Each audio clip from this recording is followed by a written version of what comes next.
Jayden Daniels is tearing up college football defenses. His incredible 2023 season is forcing his name up there as one of the greatest players in the NCAA right now. His performance has made him a contender to win the Heisman Trophy, which I believe he should be winning. But his rise to the top wasn't as straightforward as others, playing at Arizona State for 3 years until transferring to LSU for another 2. Jayden faced a lot of problems on and off the field, like his own teammates talking trash about him, Nigga suck anyways, as well as losing 2 of the closest people to him. It affected him so much that he was almost throwing more interceptions than he did touchdowns in a season. But how did Jayden overcome his past and become a record-breaking Heisman-worthy quarterback?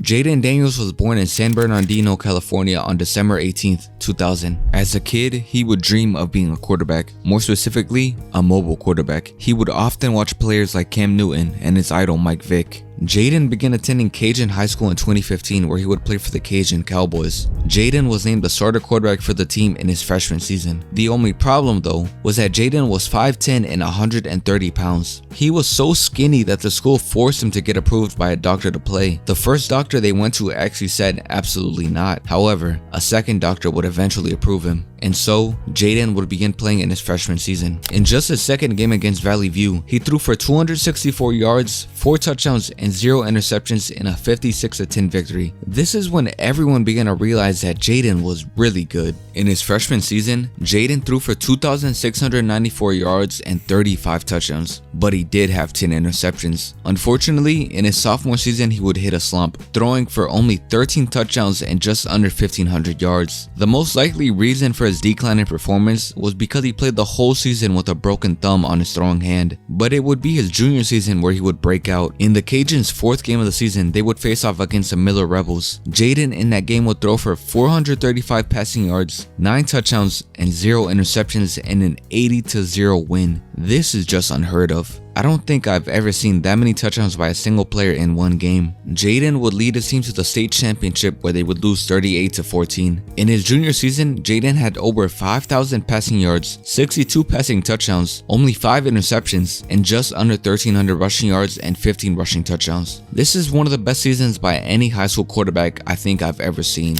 By Jayden's senior year, he would grow to 6'3" and put on 40 pounds of weight. Jayden's senior season would be about the same, having less passing yards but more rushing yards and 76 total touchdowns. He would once again lead his team to the state championship where they would lose yet again. He would finish his high school career with over 14,000 passing yards, 3,645 rushing yards, and 211 touchdowns. Jayden was something else. He had a lot of hype coming out of high school. Jayden received offers from schools like Alabama, Florida, Ohio State, LSU, and many more. But unlike most other prospects, Jayden chose a different path. He would eventually commit and enroll at Arizona State. Something I have yet to mention is Jayden's personality. Jayden has always been a quiet and shy kid his entire life, but when it came to game time, he was always calm and collected. Growing up a 49ers fan, Jayden's dad would always show him the clip of Joe Montana being composed during his game-winning drive to beat the Bengals in the Super Bowl. They would watch this clip over and over again to instill this confidence in Jayden. At Arizona State, Jayden would be immediately named the starter in his true freshman season. Jayden would make his debut in Week 1 against Kent State, where he would throw for 284 yards, 2 touchdowns, and had 1 rushing touchdown in a 30-7 victory.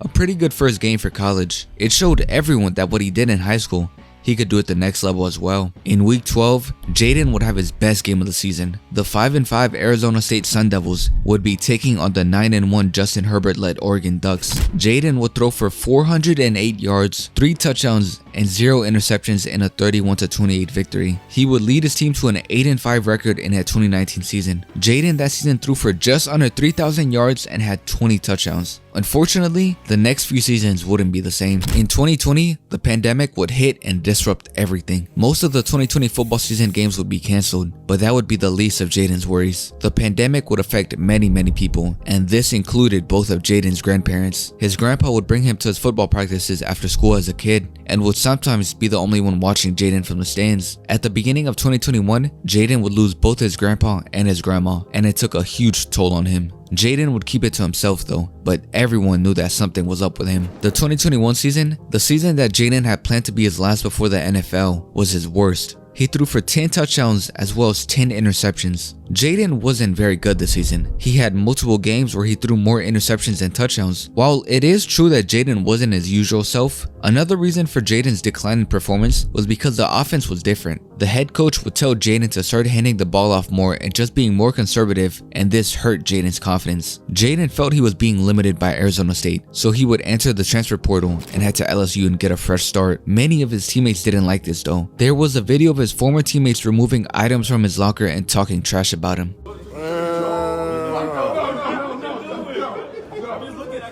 Clean that shit out. He out of this. Nigga suck anyway. Jayden Daniels felt he could unlock his true potential at LSU, playing under Brian Kelly and being surrounded by great receivers like Malik Neighbors. Jayden will make his debut with LSU in week 1 of the 2022 season against Florida State. He threw for 209 yards, ran for 114 yards, and had 2 touchdowns, but they would lose that game by 1 point. 24-23. Jayden's first game on the big stage was pretty good. Everyone saw how accurate his arm was and how fast his legs were. The threat of rushing is what made Jayden such a feared quarterback. Having that taken away at Arizona State hurt him a lot. LSU really let him be himself. Jayden would finish the 2022 season with a record of 9-3 and had just under 3,000 passing yards, 17 passing touchdowns, 885 rushing yards, and 11 rushing touchdowns. Jayden did consider declaring for the draft that year. The scouts said that he would be a 3rd round pick at best, but Jayden wasn't satisfied yet. He believed he could do even better, so he returned to LSU for his 5th year of college football, and this was probably the best decision of his football career. During the offseason, Jayden would train non-stop with some of the quarterback coaches to improve his skills. In the 2022 season, Jayden had one big problem. He almost never went for the deep ball. When he did, he wasn't very accurate. He wasn't very confident in his ability to do so. So in the offseason, Jayden worked hard to improve on that. He would also practice constantly with his receivers, specifically Malik Neighbors. They would work on routes, their chemistry, everything. Jayden spent all his extra time obsessing over football, and after a very long offseason, Jayden was ready for 2023, and I don't think anyone expected what he would do next. In just week 2 versus the Grambling Tigers, Jayden would throw for 269 yards and 5 touchdowns in a 72-10 victory. And it wasn't just one game. Jayden Daniels and the LSU offense would destroy every defense they faced. They would drop 41 versus Mississippi State the following game, 49 on Ole Miss 2 games after that, 49 versus Missouri in the game after that. I could go on and on. Jayden Daniels, Malik Neighbors, and Brian Thomas Jr. were destroying everyone. In week 12 versus the Florida Gators, Jayden would throw for 372 yards and ran for 234. This would make him the only player in FBS history with more than 350 passing and 200 rushing yards in one game. The game after that against Georgia State, he had over 500 yards and scored 8 touchdowns. And finally, in LSU's last game of the season against Texas A&M, who by the way have a top defense in the SEC, Jayden threw for 235 yards, scored 4 touchdowns, and had 120 rushing yards. Even though this LSU offense was a powerhouse, their defense wasn't. LSU would finish the regular season with a record of 9-3, averaging 46.8 points per game. Jayden had 3,812 passing yards, 40 passing touchdowns, only 4 interceptions, over 1,000 rushing yards, and 10 rushing touchdowns. Jayden had one of the best seasons by any LSU quarterback ever. Jayden's performance makes him a contender for the Heisman Trophy. The only thing I would say hindering his chances of winning it is that LSU had 3 losses this season and didn't make it to the playoffs. Individually though, Jayden was stellar, and I believe he should be winning the Heisman. Jayden has been unstoppable this season. Even though it's his 5th season in college, Jayden Daniels is just now showing the world his true potential. Jayden is now on his way to the NFL in the 2024 draft, and he is predicted to be a 1st round pick now, compared to a 3rd round pick last year. Jayden's journey to the top wasn't as straightforward as others, but even through a lot of adversity, he persevered. Who knows, maybe even my Saints can draft him. If you enjoyed the video, please feel free to like and subscribe. Let me know what y'all want to see next. Anyways, have a good day and peace.